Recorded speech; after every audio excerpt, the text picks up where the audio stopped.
Apparently he also tosses a couple of plastic bags in the truck too. All right, this season the Wolfpack actively working to avoid more empty seats in Mackey Stadium as student attendance has seen continual drops over the years. News 4's Kristen Edwards has more now from students on campus telling us about what is keeping them from backing the pack. It's clear to see there's love for Wolfpack football at Mackey Stadium. Going to those games, it's a real sense of connectivity, and you meet so many people and you get to experience this awesome vibe of just everyone rooting for one team, and it's just hard to beat. I mean, everybody enjoys going to the football games. I specifically ask work off for them. I'm a huge sports fan here. But that love does not translate to the number of fans at home games. For the past 5 seasons, student attendance has been on the decline. I have a feeling it's because we're not winning every game, but I feel like getting a crowd out there also gives them that extra spunk to maybe get these wins. Several students say they just want to support a team that's winning consistently. It's definitely more fun to go to a football game when, your team is doing well, or maybe it's more of an exciting game. But athletic director Doug Newth says the Wolfpack is working hard to pull out more W's. Consistent winning is back, and we expect that'll impact in a positive way attendance for future years. Students also have another complaint about the lack of student-only tailgates. When I was a freshman here, we had these huge tailgates and stuff, and now they took them away and kind of banned the alcohol. Newth says the university did do a trial run a few years back with student-only tailgates, but it only lasted for 1 season. Now, he says students and alumni tailgate together and that alcohol is allowed for those 21 and over. If someone's under 21, we just want to make sure they're safe. We want to make sure the people they're with are making sure they're safe and make sure they have fun, but do it the right way. That's Kristen Edwards reporting this morning. This morning, UNR is working on boosting appeal for students. They tell us this year that they've added a new tailgate section near the stadium, more performances from the cheerleaders and band, and also more ways for students to meet the team. Officials also tell us this season to expect more afternoon games. They say fans are too cold to attend late evening games, especially during the late fall and winter. So far this season's latest home games kickoff is 6:30. Get out there, back to pack. We're certainly doing that here at News 4 and NSN and Fox 11. All right, we'll see you right back after this short break. Forecast with Steve coming up right after the break. Take a look at this gorgeous shot we have here from our Greater Nevada field camera. I know I always ask this of you. If you're out there early, what's it look like outside your window? This is a sunrise you don't want to miss. Some good cloud formation out there this morning. Send us those pictures. mynews4.com/chime in. So relatively calm. Where it's not calm, though, is in the Caribbean. Look at the latest here on Tropical Storm Dorian as it, approaches Puerto Rico. Really this afternoon, it'll be a glancing blow onto the eastern portion of the country, and then really it'll just trend northward but gain strength as that water continues to heat up. And you'll see by Monday, Labor Day, over that weekend too, it turns into a Category 2 storm heading towards Jacksonville now and the southern portion of Georgia. So definitely going to make a big impact for the holiday weekend. If you are traveling towards the East Coast at all, make sure you keep that in mind. Back here at home, we do have that red flag warning in effect because of gusty winds, dry lightning. But besides this afternoon, calm weather for the next 10 days, even for Labor Day weekend. But midweek next week, we finally start to see some cooler temperatures as our daytime highs get back into the 80s. Looking out towards Lake Tahoe, relatively light winds for today. As those thunderstorms come in, though, you can expect the winds to pick up and then choppy conditions out there, but keep an eye to the sky. Let's head outside and check in on your morning traffic. This is 395 at Oddie Boulevard, where there's no accidents to report and the traffic is flowing nicely. And stay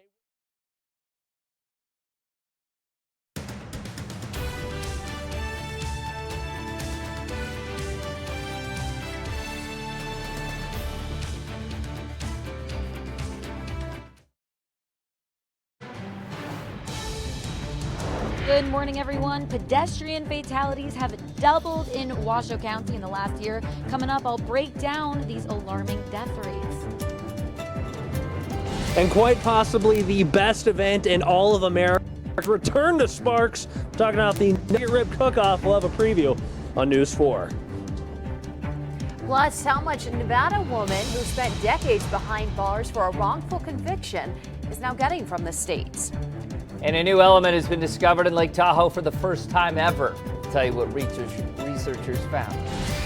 Plus, our weather pattern changes a little today as we have a red flag warning. We'll talk more about that in your first forecast. This is News 4 Today on your side.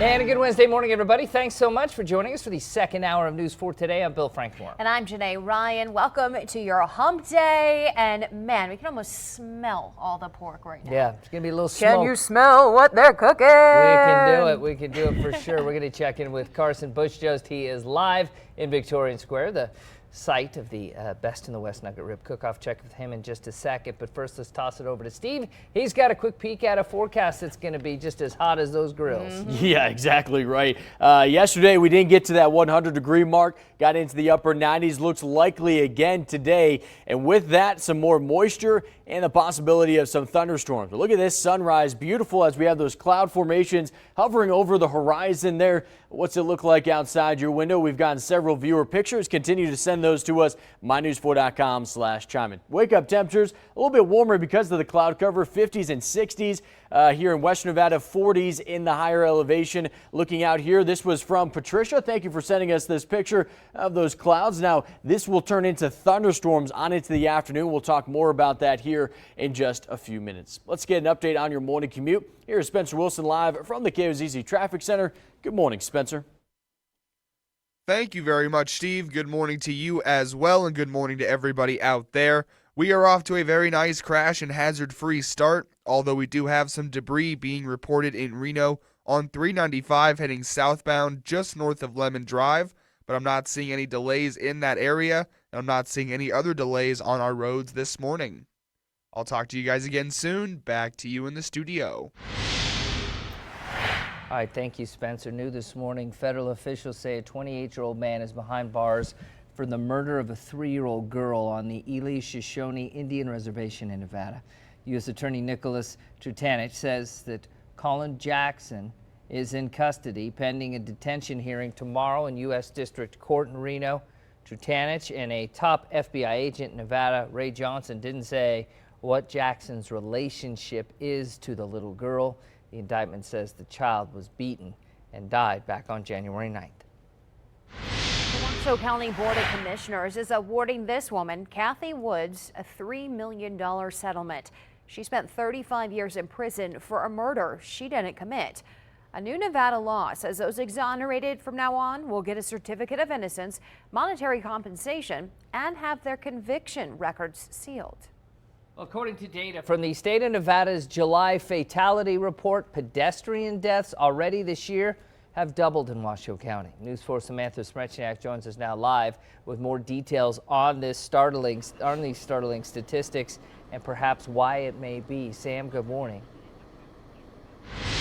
Good morning, Bill. Definitely an alarming study. This year, from January to July, there were 8 pedestrian fatalities. That's double from last year during that same time period where there were only 4 pedestrian fatalities from January to July.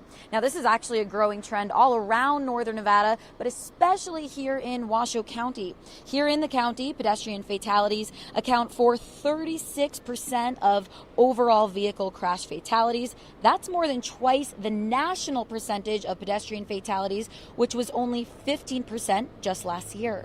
Now, this recent spike in accidents is a good reminder, of course, for everyone to be extra safe on the road, especially now that the school year has just started back up and kids are walking to school. Also, with all of the construction going on in Midtown and around all of Reno. Of course, there are things we can do as pedestrians and drivers to stay safe, like knowing the rules of the road, looking both ways when crossing the street, especially at intersections. But local organizations are taking matters into their own hands as well. Now, Vision Zero has just launched a brand new website called VisionZeroTaskForce.com, where you can get important safety information to talk to your kids about. You could also report areas of the community that need safety improvements, whether it's on the sidewalks or on the roads.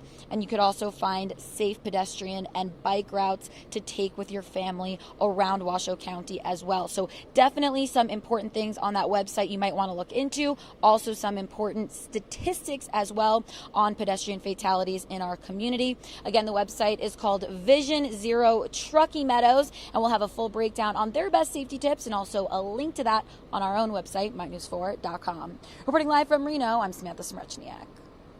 Some other troubling news this morning. For the first time ever, researchers from Reno's DRI are finding microplastics in Lake Tahoe. Those are plastic pieces smaller than 5 millimeters. They come from the breakdown of larger plastic things like single-use water bottles, things like that. Scientists can't yet say where it's all coming from, but they are commonly found in snowmelt and in the air. Well, it is officially back, folks. This will make you smile. 31st annual Nugget Rib Cook-Off.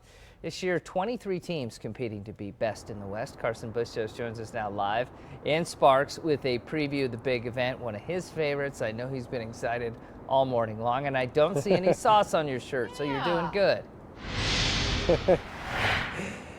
Hey, Bill, give me until about 8 o'clock. I'm sure this will just be filled up with sauce from every one of those 23 vendors, as you had mentioned. But it's not just the ribs. We've been highlighting those, of course, the past hour. We got a lot of other stuff going on here as well. We got Randy Kennedy. He is the Director of Communications with the Nugget. And Randy, let's talk about some of the other stuff. We're here in the Nugget Event Center, beautiful facility. Got some rides for the kids here. Absolutely. We've got the kids area. We moved it in this year. That's all new, Carson, and there's a ton of crafters in here too. Want to make sure people get out here and check it out.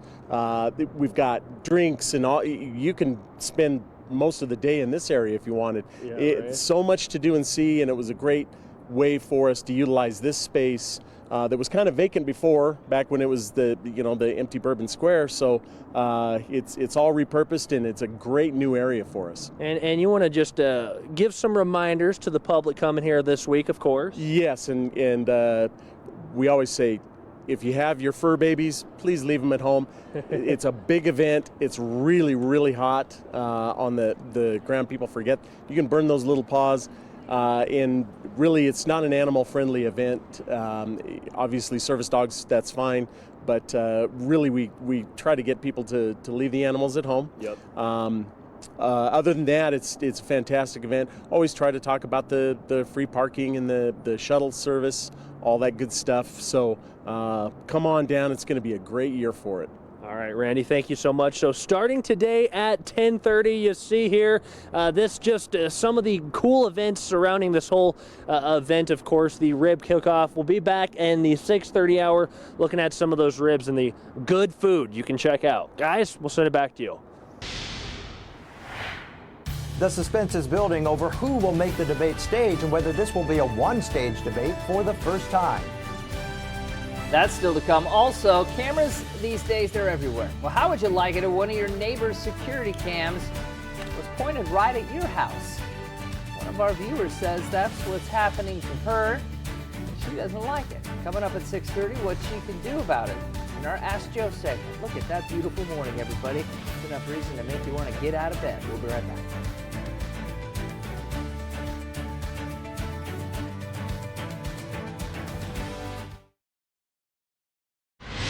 And happy hump day. Your timer now is 6:12. Taking a live look here from Jake's on the lake. Beautiful sunrise on tap. Had a burst of pink just a few minutes ago over Tahoe, but you can see clear skies here all across western Nevada and northern Nevada. We have these clouds draped in overhead. So thank you, Janice, for sending us this sunrise picture from Winnemucca. If you have some pictures, share them with us here at mynews4.com/chime in. The problem is, though, these clouds will start to build on into the afternoon because of the heat, become those towering cumulus nimbus clouds. And we got some isolated thunderstorms. We'll talk about that in just a moment. That did act like a thermal blanket overnight, though. More 60s here this morning as you head out the door. Higher elevation back into the mid to upper 40s. Now, because of the gusty winds, isolated thunderstorms, we do have a red flag warning for western Nevada and the Sierra from 11 a.m. till 8 p.m. this afternoon. It's because of the dry lightning, and with those thunderstorms, those outflowing winds, out ahead of those thunderstorms could get up to 50 miles per hour. So here's a snapshot of those winds by 7 p.m. So this is a late moving system later in the afternoon and evening time when you really feel the impact. These are sustained numbers, so just winds in general could be gusting right around 30 to 35 miles per hour. But where's the rain going to be? Right now we got clear skies on into the mid-afternoon, 3 to 4 p.m. All the rain starts to build up right around that Highway 95 corridor, Urington, Hawthorne, Walker Lake, south of Highway 50, and then kind of continue to trend towards central Nevada, and then finally into northern Nevada near Winnemucca, Battle Mountain on into the late evening hours. So with all of that moving through today, what does our holiday weekend look like? I'll talk about that in my 10-day here in just a few minutes. For now, we'll send it back to the desk. And now let's take a look in Washington. This is a live look at Capitol Hill this morning. There are reports there that a former top official at the FBI is soon going to learn whether he'll face criminal charges. Sinclair investigative reporter James Rosen has more of this story there from Capitol Hill. A New York Times story reporting that federal prosecutors are nearing a final decision on whether to file criminal charges against Andrew McCabe, the former deputy director of the FBI, over potentially false statements to investigators about his contacts with members of the news media, met with some skepticism at Judicial Watch, the conservative legal advocacy group that has sued for access to related FBI documents. They're focusing on, well, you may have leaked this or you may have said that. The real legal question, the real criminal question is so much larger than that. And so I don't necessarily buy or accept some of these pronouncements about what's going to happen and who's going to be prosecuted for what yet. I think there's more to be unraveled before anybody gets there. Fired from the FBI last year, McCabe has denied wrongdoing and sued the government. I never intentionally misled anyone in the Inspector General's office, in the FBI. Now under review by John Durham, the U.S. attorney from Connecticut recruited by Attorney General William Barr, is whether McCabe, former FBI Director James Comey, or other senior law enforcement officials abused their powers in 2016 to secure FISA surveillance on a former Trump campaign aide. To date, no charges have been brought. It was an illegal investigation. House Judiciary Democrats like Jamie Raskin of Maryland have dismissed GOP claims that the origins of the Trump-Russia probe will be found to have encompassed crimes weightier than those uncovered by special counsel Robert Mueller. They've been trying to tell that story about a deep state conspiracy about the president from the very beginning. And they, in fact, had tons of documents turned over to Congress because of that. Everything else is just propaganda and speculation. For House Republicans, the next shoe to drop will be a report by the DOJ Inspector General Michael Horowitz examining FBI conduct at the outset of the Trump-Russia probe. Now 17 months in progress, the Horowitz report was originally expected in April or May and is now said to be coming in mid to late September. On Capitol Hill, James Rosen. In the race for the White House, it is a day of drama for Democratic presidential candidates. Today's the deadline for presidential hopefuls to qualify for the next debate. And there's new polling to be released later this morning that'll make a huge difference. NBC's Craig Boswell joins us now live. He's on Capitol Hill to break it down for us. Craig, good morning.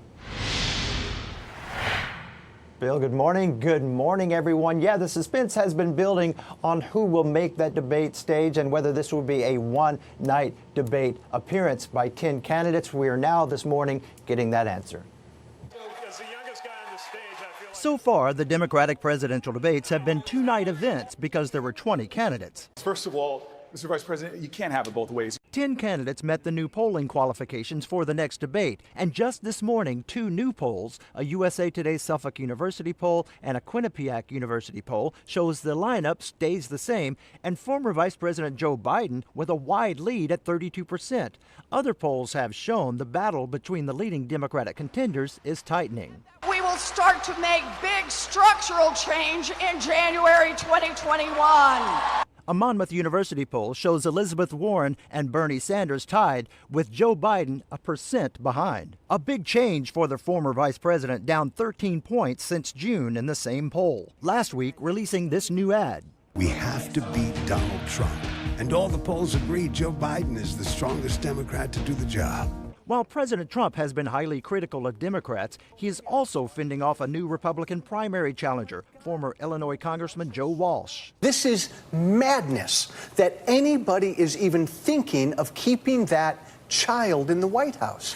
The president tweeting that he is at 94% among Republicans and referring to GOP challengers as the Three Stooges. Meanwhile, the Democrats wait to see who they will face on the next Democratic debate stage. So the lineup is set for the next Democratic presidential debate. It will be 10 candidates, one night, September 12th in Houston. Bill, back to you. All right, we'll be watching. Craig Boswell reporting live in Washington. Thank you, Craig. All right, down day on Wall Street yesterday. Futures slightly up this morning. Let's check in with CNBC's Rahel Solomon. She's got a preview of your market open. Wall Street is set to open modestly higher this morning. Stocks fell yesterday as a closely watched recession indicator continues to raise red flags as trade tensions between the U.S. and China escalate.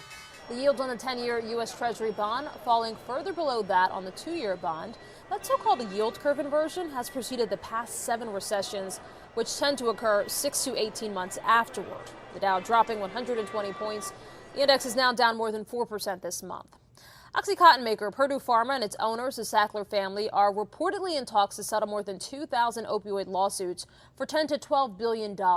Purdue is among several drug makers and distributors that have been sued for fueling the crisis. The suits claim that Purdue aggressively marketed prescriptions while also misleading doctors and consumers about the risk from their prolonged use. Purdue and the Sacklers have denied the allegations. Purdue has said it is actively working with state attorneys general to reach a resolution. And reports say that under the proposed terms, the Sacklers would give up control of Purdue, and Purdue could file for bankruptcy as a means to implement a settlement. American Airlines says it's sorry. The airline is calling customers affected by travel disruptions to apologize and offer compensation, mostly in the form of frequent flyer miles. American has been dealing with the grounded Boeing 737 MAX, a prolonged labor fight with its mechanics, and bad weather, which has caused long delays and forced it to cancel hundreds of flights. American came in 7th out of 10 places in on-time arrivals. With your CNBC Morning Business Report, I'm Rahel Solomon. All right, now we've got your News 4 Facts question of the day. Yeah, we're giving away 2 tickets to Kurt Elling with the Reno Jazz Orchestra on August 30th at the Pioneer Center. All you need to do to be the winners, be the 4th caller, 336-6270. And of course, you got to know the answer to this question. You're going to throw in a couple Popeye sandwiches? No, man, those are worth a lot. They just posted that they're sold out for the time being. You have to download their app and they'll update you. They went through 7 weeks of chicken sandwiches in 2 weeks. That's what the report is. Way to All go, right, America. what famous American jazz trumpeter sang "What a Wonderful World"? Is it Miles Davis, Johann Hummel, or Louis Armstrong? If you think you know the answer, and you absolutely should, be the 4th caller, 336-6270. We'll be right back here on News 4 today. Here's a live look at our beautiful sunrise right now out at the Rib Cook-Off as they're preparing all the yummy food for you.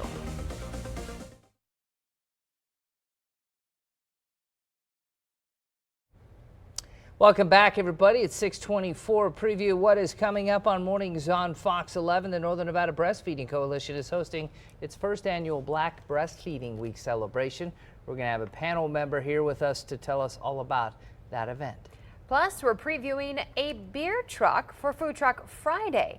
Catch Krombacher Craft Beer Visitor Center on what you can pair with your food. And it is officially back. 31st Annual Nugget Rib Cook-Off. This year, 23 teams competing to be best in the West. We'll continue our coverage from the event live for us. All that more coming up on our sister station in a little more than a half an hour.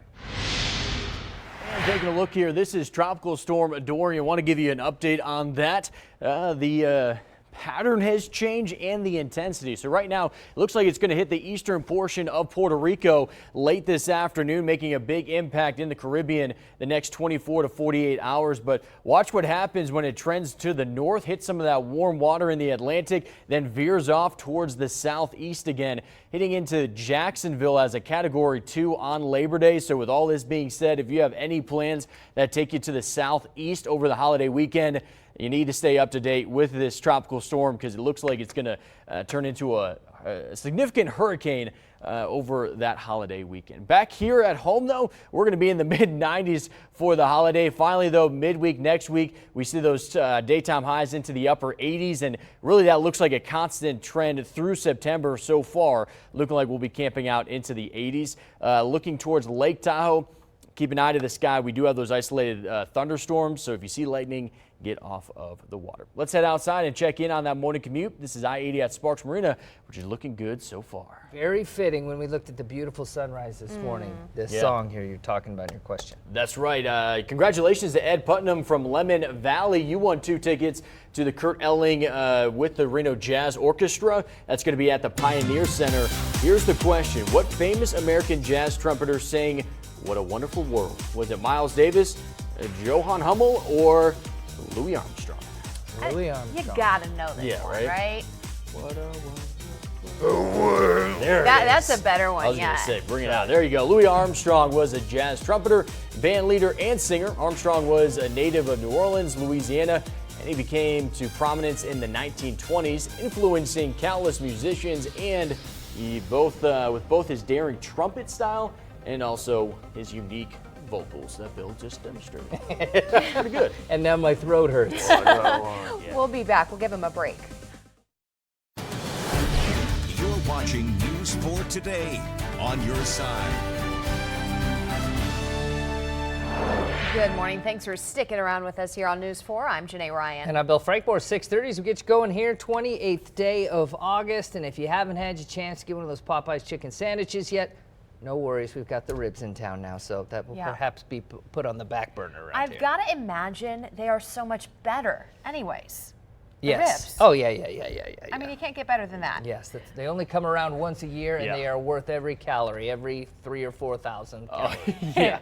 Yeah, and the stomach ache and the slow moving for the rest of the day. Yes. You guys are really the selling meat it. sweats, all of that. And you know what else? They also give you a beautiful sunrise. I am fully convinced these are barbecue clouds. So all that moisture from the ribs that's dripping off the dry rub has now gotten up into the upper atmosphere, condensed into these beautiful clouds that we have to start this morning. If you don't believe me, go to Carson's Twitter feed. He's been posting pictures of ribs and clouds nonstop.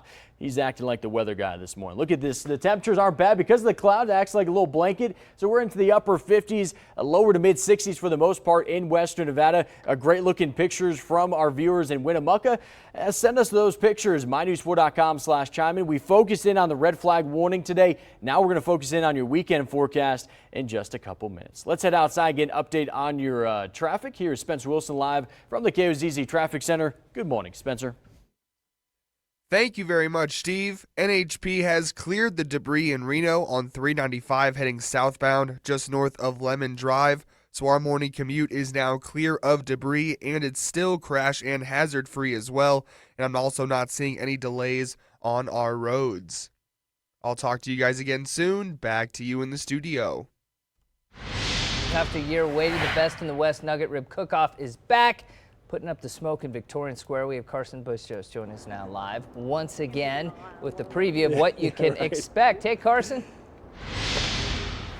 Hey, good morning, Bill. Yeah, cool segment here. We're talking to the defending champs, the Best in the West Ribs, Montana Q. They took home the golden ribs last year. I'm talking to LaCana, a rib master here. And LaCana, you told me something interesting about your ribs. It's not the sauce that makes your guys special. What is it? The dry rub, right? It's the dry rub. It's the Asian flair. It's the amount of time that we smoke them. It's the tenderness that we hold our standards to. It's kind of all of that combined into one. Okay, and how long does it take for you guys to get that tenderness that you're looking for in these ribs? That's a secret. What are you doing? Oh, I would say, you know, it's about a 4-hour cook, so okay. Just to get it up to that, and then, depending on what it is, it could be higher or lower depending on the tenderness and the smoke and the temp. Okay, so you guys talking, you got a big crew here. You guys prepared for some more people this year because you are those defending champs. How does it feel to win the Best in the West last year? Oh, heck yeah. It felt amazing to win last year. The team worked really, really hard, and it's kind of it's a family put together, and we work really hard to, for everything that we put out, every food that we make is our mark, and we definitely are really, really excited. Hopefully we can take that home again today. This year. Yeah, what would it be like for you guys winning back-to-back here? I mean, that's dominance in the rib world. Yes, that would be awesome for sure. All right, thank you very much, LaCana. Yes. So Montana Q, they are here over at Victorian Square. This going on starting at 10:30 this morning, going, of course, through Monday of next week. A lot of live entertainment every day and night as well. You can find all that information on our website, mynews4.com. Guys, we'll keep the ribs coming over on Fox. See you. The Washoe County Board of Commissioners is awarding this woman, Kathy Woods, a $3 million settlement. She spent 35 years in prison for a murder she didn't commit. A new Nevada law says people exonerated like her will get a certificate of innocence, monetary compensation, and their conviction records sealed. Washoe County Assistant District Attorney says this money for the settlement is built into the county's budget. There's a fund of money that is budgeted every year for the county to use in the settlement of litigations, and I believe that the claims fund is available for the payment of this settlement. In 2015, Woods was exonerated after DNA evidence showed another person as the killer. According to Washoe County, that person was involved in several homicides in California and was known to be in Reno at the time of the murder of Michelle Mitchell. It's now 6:34 on your Wednesday. Researchers from Reno's DRI have found microplastics in Lake Tahoe for the first time ever. Microplastics, if you're wondering what they are, they're plastic pieces less than 5 millimeters in size. It's smaller than the size of a pencil eraser. They come from the breakdown of larger products like single-use plastic bottles and from the microbeads in products like face wash and toothpaste. Researchers collected samples from 6 sites around the lake, including the Tahoe Keys and Emerald Bay State Park. Yeah, so microplastics are becoming a really big topic in the scientific community. And as we learn more and more, we're seeing them everywhere. So from the Arctic to the Pyrenees Mountains, these really remote locations. And so it follows that we would expect to see them here in Tahoe. Scientists can't yet say where the microplastics come from, but they are known to be found in snowmelt and can also travel in the air. It's also unclear how they impact an alpine ecosystem similar to Lake Tahoe. And boats that are parked on the lake will be seeing a new occupancy fee. Yeah, you know those buoys that they put them on? It's getting a little more expensive. The annual occupancy fee to dock your boat was $50 a month. On a buoy was $30. The fee will increase over the course of 3 years. For buoys, it'll be $250 per year. Docks will be raised to more than $750 per year. These fees have stayed stagnant and below triple digits for roughly 23 years. That was due to SB 512, which prevented the state to raise these selected funds. Be careful if you walk near roadways in Washoe County. Drivers are hitting and killing more pedestrians this year. That's according to the Vision Zero Truckee Meadows Task Force. News 4's Samantha Schmrechniak joins us live now with a breakdown of the rising rates that are pretty scary and what we can do to lower those numbers and keep you safe. Good morning, Samantha.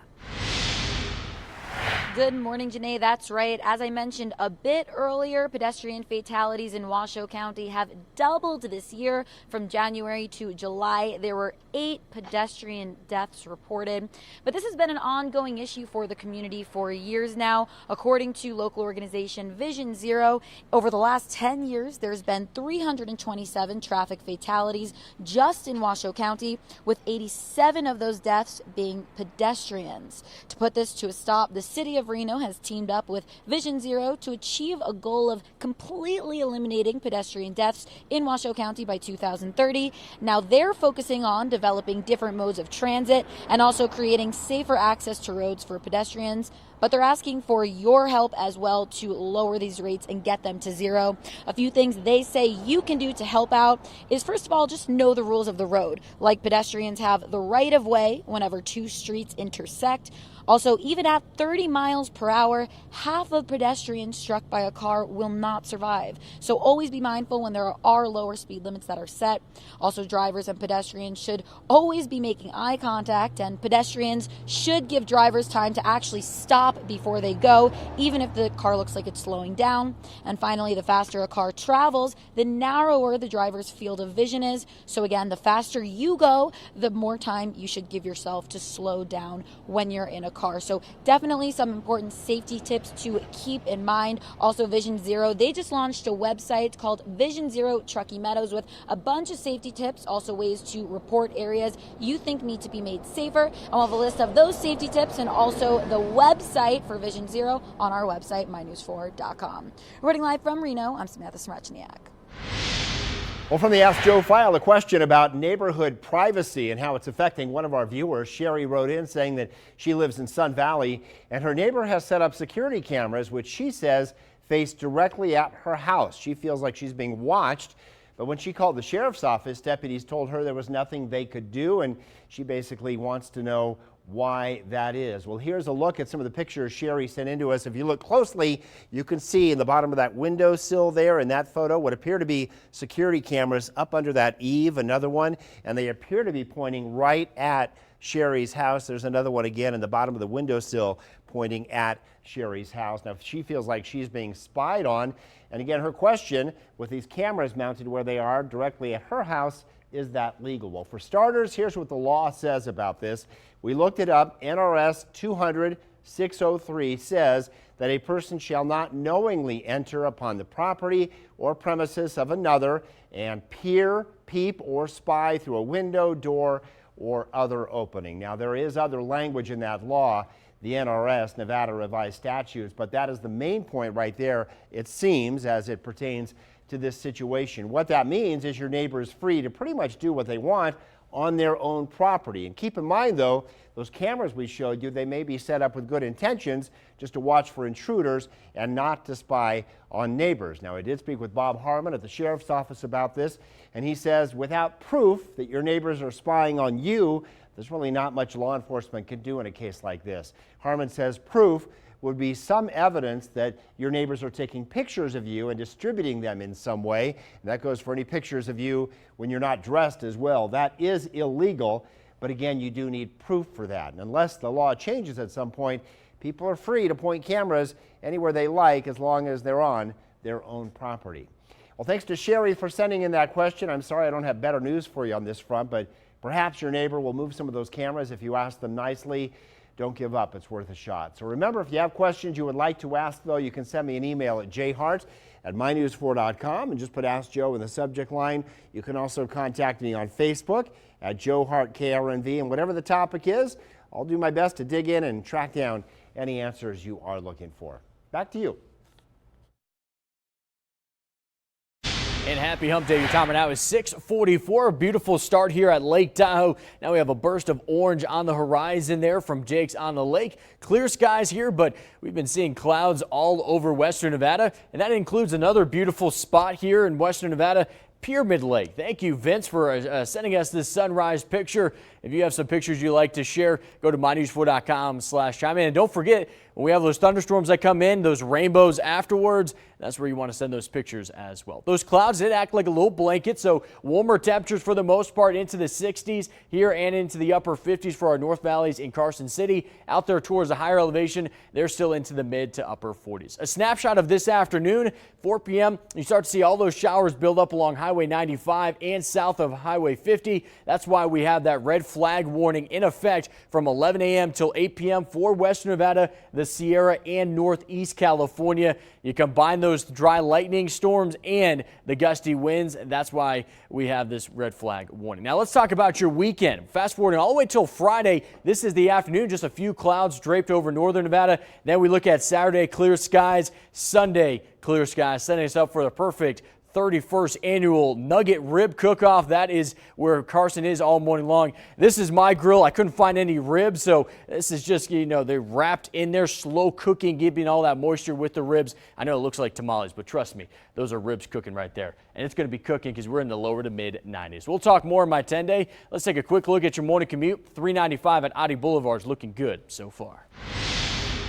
Now, students' attendance at Wolfpack football games has been on the decline since 2013. News 4 asked some students around campus why they aren't helping fill the stands at Mackey Stadium. Several tell us they would show support if the team won more consistently. Looking at the past 5 seasons, Nevada's a 36-42 regular season record holder.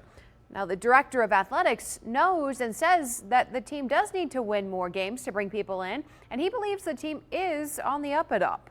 First thing is having a great team, and we think we have that, and we're building. And Coach Norvell, a young, talented team that's going to get better over the next couple of years, we're excited about. Now, some students that we talked to on campus are also complaining about the lack of student-only sections for tailgating. The AD tells us in an effort to bring more people to the tailgates, they have been moved closer to the stadium. Back the pack, guys. Go ahead and do it this semester. Let's make a difference. The Washoe County School District is planning to add 6th graders and expand Swope Middle School by 2022. This is all in an effort to help alleviate the current overcrowding that's happening. The middle school was built back in the 60s and it hasn't had any major changes since then. Right now, the school has over 800 students, all 7th and 8th graders. The project's expected to cost $30 million, and it'll include building a 2nd-story level and expanding the school outwards. So we're exploring options and working on a design to take the existing facility, which is in great shape and is serving the kids well today, and expand it appropriately, not just to add classrooms, but a larger gym, a larger cafeteria, larger administration spaces. The district officials also say they would add 300 or more 6th graders by 2022 with all of this. Coming up, if you're waiting to get the Popeyes chicken sandwich until the lines die down, you may have waited too long. Why? Coming up in your consumer news. Also, we're going to look at the opening numbers on Wall Street so we know what's going on with your investments. It is right now 6:47. You're watching News 4 Today. We'll be back. Opening Bell is sponsored by Peterson Wealth Management. And welcome back, everybody. Here is how we are starting out the week Wednesday on Wall Street. Excuse me for that. The middle if of it the was a week. Monday, you guys would all punch me in the face in here. They're not starting out the Wednesday on a good note. Just following up on yesterday's losses. Dow Jones down 72 points. NASDAQ down 34. S&P down as well. All righty, we have been talking about this all morning long. The new chicken sandwich at Popeyes Louisiana Kitchen has completely sold out in less than a month. That is according to a video posted on Popeyes' Twitter account. However, the company says it plans to bring the item back as soon as possible, and this time for good. The company says it expected to have inventory through the end of September. Not even into September. Now, customers are left wanting more. Like you. Like me yesterday. Everybody's been talking about this dang sandwich. I went there yesterday and I saw that pretty much exact same sign. The whole restaurant was closed. It didn't just say we're out of sandwiches. The restaurant's closed. All right. KFC's plant-based chicken test in Atlanta restaurants was a hit, apparently. Customers started lining up as early as 8 a.m. to get their hands on vegetarian chicken nuggets and boneless wings. Just Boy, eat your veggies. we like our food here in America, don't we? Lines wrapped around the building. Drive-thru was packed for lunch. The test was so successful, the Beyond Fried Chicken sold out in less than 5 hours. Depending on customer feedback, KFC could potentially expand the products nationwide in the coming months. Wow. When we come back, final looks forecast with Steve. Recap our top stories, too, on a Wednesday. You're watching News 4 Today.